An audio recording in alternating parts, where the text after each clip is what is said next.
Hesed is the Hebrew word for God's covenant mercy.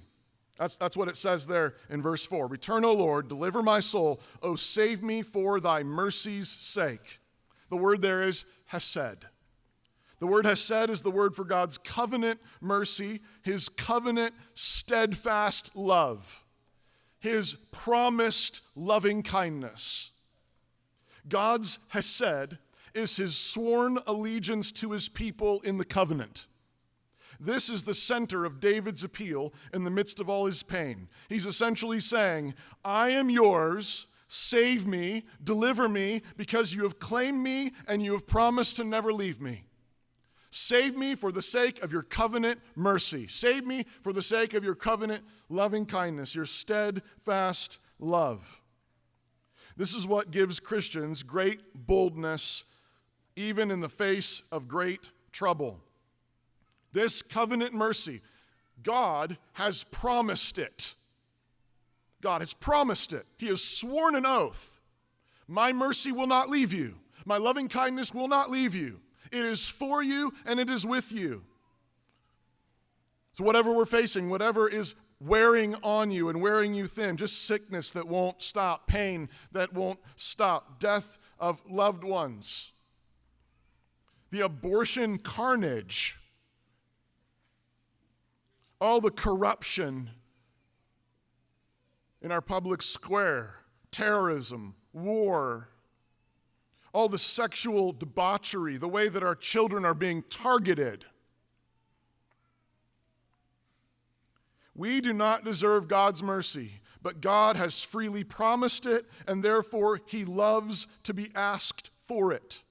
He has promised it. This is my covenant to you, that my steadfast love will not leave. My steadfast love is for you. My steadfast love is promised to you. And so he loves when we ask for it. And this is the story of the whole Bible. This is the story of the whole Bible. Adam and Eve disobeyed, and they were promised mercy in the garden. And Noah found grace in the eyes of the Lord.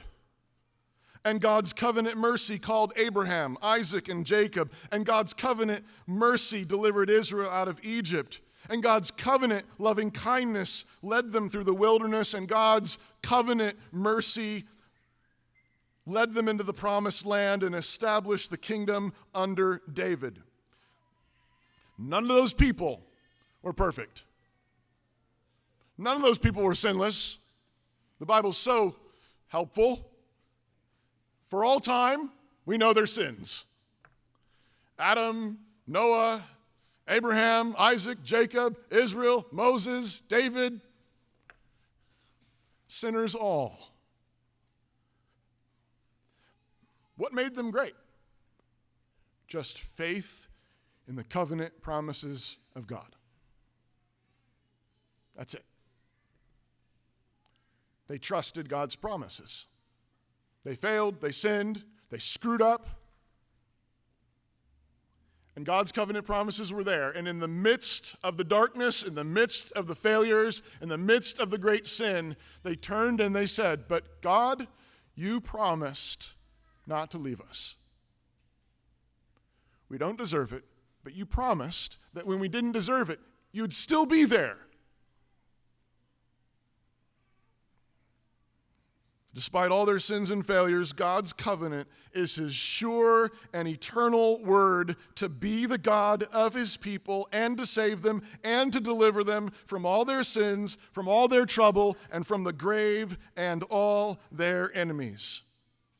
And if all that wasn't enough, on top of all that steadfast love, the whole Old Testament, God's steadfast love, his covenant mercy, his covenant hesed, God sent his only Son, and he sealed that mercy in his blood for all time. How fierce is this love? How committed is this covenant love? How determined is God for you to know that he is for you and he will not turn away, that he will hear you? How determined is God? He sent his only Son.